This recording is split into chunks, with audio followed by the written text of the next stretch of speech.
40-45 कितने भी हो, जो गुवाहाटी में है, उनका ज़मीर, उनका आत्मा मर चुका है।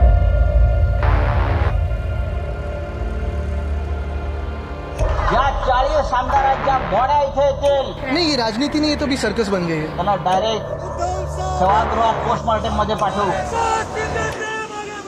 हम तुम्हारे साथ हैं. एक बगावते सर्जी दीधो भूकंप.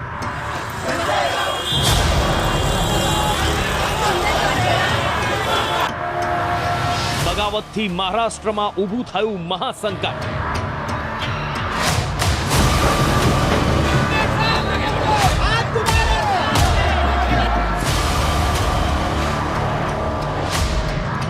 મહાવિકાસ અઘાડીમાં મહાવિદ્રોહ.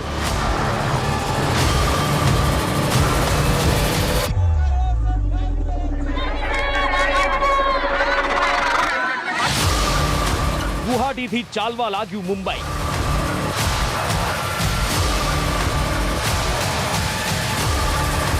એક સમયના સાથીઓ જ બન્યા બાગી.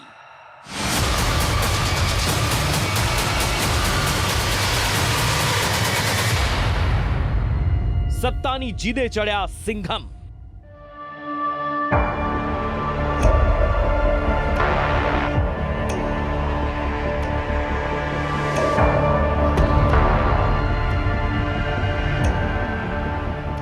બગાવતથી ઘેરાયું ઠાકરે સરકારનું સંકટ.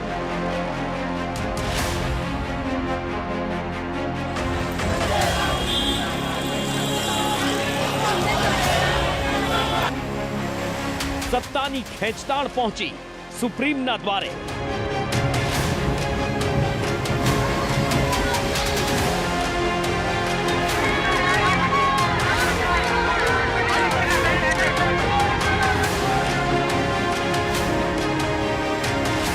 મહારાષ્ટ્રમાં સુપ્રીમ કોર્ટ. મહારાષ્ટ્રની રાજનીતિમાં પાછલા એક સપ્તાહથી જબરજસ્ત સોગઠાબાજી ચાલી રહી છે. રાજકીય ઉથલ પાથલ થઈ રહી છે. ક્યારેક આજે ગોઠવાતા સોગઠા આવતીકાલે ઊંધા પડતા દેખાય અને ત્રીજા દિવસે કંઈક નવી જ બાજી દેખાય. નમસ્કાર, આપ જોઈ રહ્યા છો સંદેશ ન્યૂઝ, તમારી સાથે સત્યની સાથે, સંદેશ વિશેષ સાથે હું છું નુપુર.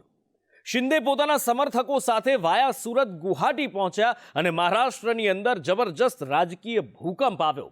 કોણ સોગઠા ગોઠવે છે, પડદા પાછળની બાજી કોની છે, આ સવાલો ચર્ચાવા લાગ્યા, જવાબો પણ મળવા લાગ્યા. પણ આ બધાની વચ્ચે શિવસેના પોતાના અસલી રંગમાં આવી. ધારાસભ્યોની ઓફિસમાં તોડફોડ થઈ અને શિંદે અને તેમના જૂથે ગુવાહાટીથી જીવનું જોખમ વ્યક્ત કર્યું, ન ફક્ત પોતાના માટે પણ પોતાના પરિવાર માટે પણ. આખો મામલો સુપ્રીમ કોર્ટની અંદર પહોંચ્યો છે. ત્યારે કેમ હાઈકોર્ટ નહીં પણ સુપ્રીમ કોર્ટ? અને સુપ્રીમ કોર્ટમાં શું થયું? આખરે આજના દિવસનો અથવા તો કહો કે પાછલા 24 કલાકનો શું રહ્યો આખો ઘટનાક્રમ, આ રાજકીય ઉથલ પાથલનો સૌથી પહેલા એ જોઈએ. આ છે અરબ સાગર. ક્યારેક શાંત તો ક્યારેક સિંહની જેમ ગરજતો અને ઘૂઘવતો મહાસાગર. અને તેના જ કાંઠે વસે છે માયાનગરી મુંબઈ. મહાસાગરમાં તો અમાસે ઓટ આવે એટલે દરિયો શાંત થાય. પણ મહારાષ્ટ્રની રાજનીતિમાં જેમ જેમ અમાસ નજીક આવતી જાય છે તેમ તેમ રાજનૈતિક પૂર વધતું જાય છે. એક સમયના નાક, કાન અને આંખ ગણાતા સાથીઓ હવે શ્વાસ રૂંધી રહ્યા છે. પરિસ્થિતિ ત્યાં સુધી પહોંચી ગઈ છે કે હવે હિંસા અને લાશોના ઢગલા કરવાની ધમકીઓ આપવામાં આવી રહી છે. ज्या चाळीस आमदारांच्या घोड्या इथे येतील. त्यांना डायरेक्ट सभागृहात पोस्टमार्टम मध्ये पाठवू. મહારાષ્ટ્રના સિંઘમ બનવાની હોડ એટલી તો જામી છે કે હવે સુપ્રીમના પણ દ્વાર ખખડાવવા પડ્યા છે. સત્તા સંગ્રામમાં બગાવતથી શરૂ થયેલું આ નાટક હવે સુપ્રીમ કોર્ટ સુધી પહોંચ્યું છે. બગાવત કરી ગુવાહાટીમાં ધામા નાખનાર એકનાથ શિંદે એવા તો જીદે ચડ્યા છે કે હવે ધર્મના રક્ષક એવા શિવ સૈનિકો રાજનૈતિક હિંસા ભડકાવવા રસ્તા પર ઉતરી આવ્યા છે.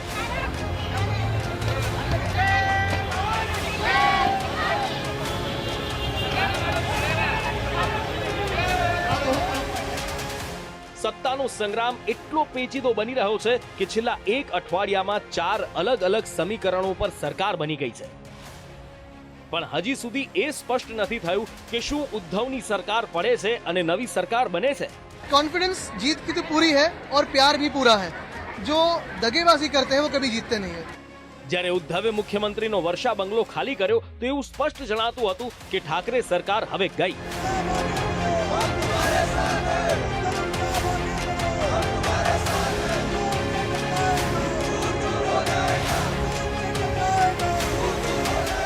અને તેના 5 દિવસ પછી પણ સ્થિતિ ઠેરની ઠેર છે. અને હવે તો એવું એક સમીકરણ સામે આવી રહ્યું છે કે એકનાથ એક ઠાકરેને છોડી બીજા ઠાકરે પાસે જઈ રહ્યા છે. જી હા, ઠાકરે રિટર્ન. વાત છે રાજ ઠાકરેની. જ્યારથી એકનાથ શિંદે સહિતના બાગી ધારાસભ્યો સુરત અને પછી ગુવાહાટી ગયા, તેવામાં એકનાથને 3 વખત રાજ ઠાકરે સાથે વાત થઈ છે. રાજકીય પંડિતોનું માનવું છે કે ભાજપ મનસે અર્થાત રાજ ઠાકરેના માર્ગદર્શનથી શિંદેનો સાથ લઈ સરકાર બનાવવાના મૂડમાં છે. રાજ ઠાકરે મંથન કરી રહ્યા હોવાનું કાર્યકર્તાઓ કહી રહ્યા છે અને બીજી બાજુ ભાજપ પણ સ્ટેટમેન્ટ આપવાથી દૂર રહે છે. રાજકીય સંકટ સર્જાયું ત્યારથી ભાજપના નેતા દેવેન્દ્ર ફડણવીસના બંગલે બેઠકોનો ધમધમાટ વધ્યો છે. વધુ એકવાર ભાજપના કોર ગ્રુપની બેઠક મળી. એકનાથ શિંદે અને રાજ ઠાકરેની વિચારધારા એક સરખી હોવાથી બાગી ધારાસભ્યો મહારાષ્ટ્ર નવનિર્માણ સેનામાં જોડાવાની પણ સંભાવના સેવાઈ રહી છે.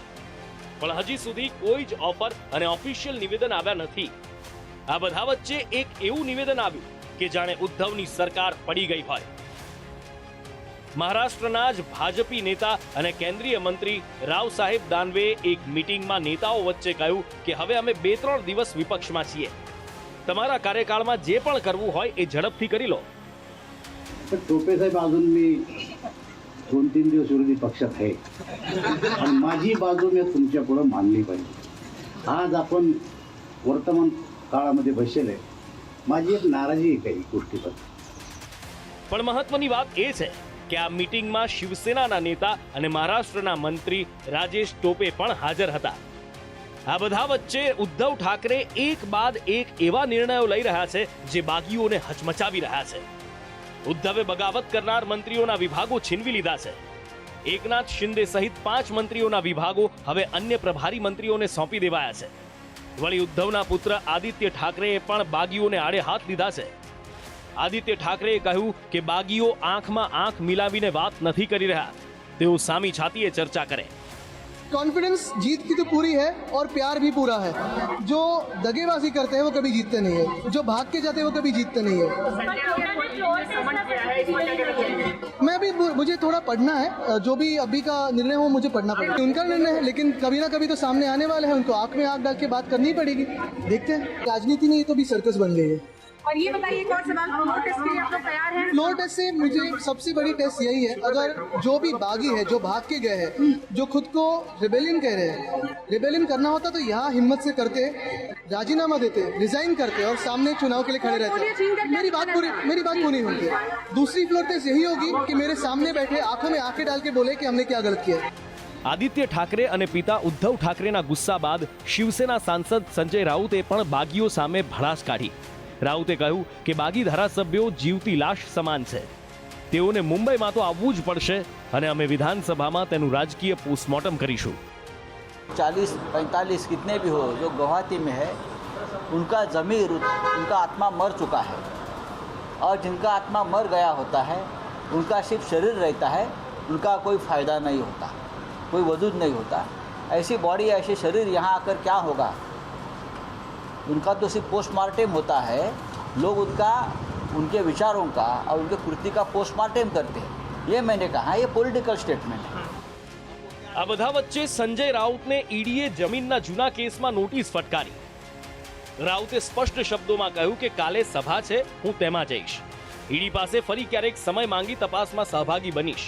મને પહેલેથી જ આશંકા હતી ઈડીની નોટિસ આવશે. અને ફરી એકવાર સંજય રાઉતે એ જ વાત કરી જે વાત ગુવાહાટી ગયેલા બાગી ધારાસભ્યો માટે કરી હતી કે ઈડીના હથિયારથી તેમને દબાવવામાં આવે છે. સંજય રાઉતે કહ્યું કે મારી ગરદન કાપી નાખો કે પછી મારી ધરપકડ કરી લો, હું ગુવાહાટી નથી જવાનો. तो मुझे पूरा अंदेशा था कि मेरे बारे में मुझे रोकने के लिए, शिवसेना को रोकने के लिए कुछ लोग इकट्ठा आएंगे महाराष्ट्र के खिलाफ और मुझे और मेरे कोई साथी हुए उनको तकलीफ देंगे.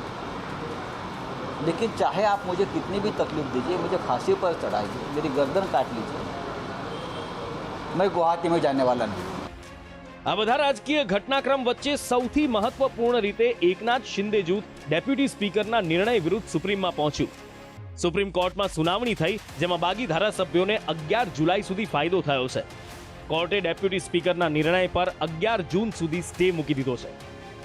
आज ये मैटर आया और हमने इसमें जो चैलेंज किया था वो ये किया था कि हमारे खिलाफ जो डिस्क्वालिफिकेशन का नोटिस दिया गया है डिप्टी स्पीकर ने ऑन द पिटिशन जो फाइल करी गई है रिस्पोंडेंट्स की तरफ से, उस पे वो आगे बढ़ नहीं सकते हैं, क्योंकि सुप्रीम कोर्ट की कॉन्स्टिट्यूशन बेंच जजमेंट है जिसमें लिखा गया है कि जब तक एक नोटिस एक डिप्टी स्पीकर या स्पीकर के रिमूवल के लिए पेंडिंग हो, तब तक वो डिस्क्वालिफिकेशन ऑफ मेंबर्स की इशू नहीं डिसाइड कर सकते हैं.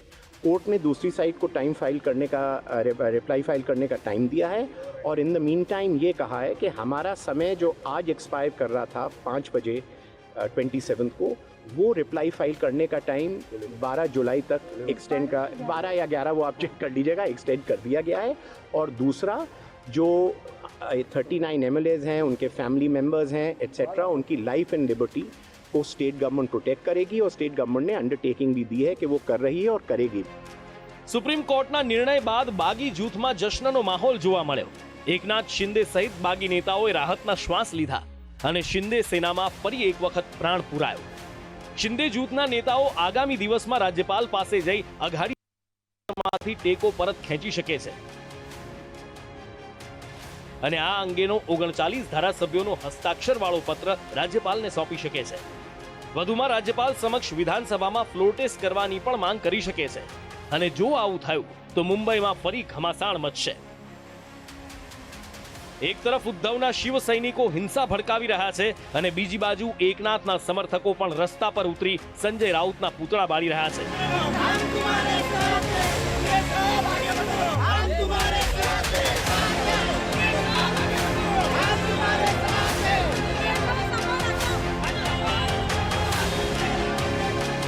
આ બધા વચ્ચે ઉદ્ધવ ઠાકરે સમુદ્રની મધ્ય રહેલા શાંત પાણીની જેમ બેઠા છે. કારણ છે શિવસેના રાજકીય પાર્ટીનું બંધારણ.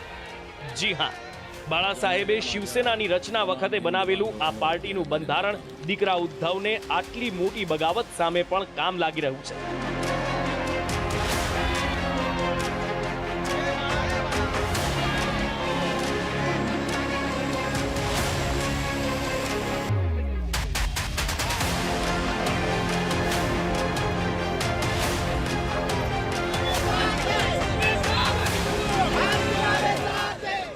પાર્ટીના બંધારણમાં સૌથી વધુ સત્તા પક્ષ પ્રમુખને છે, એટલે ગમે તેટલી ઉથલપાથલ થશે પણ ઉદ્ધવને ઊની આંચ પણ નહીં આવે.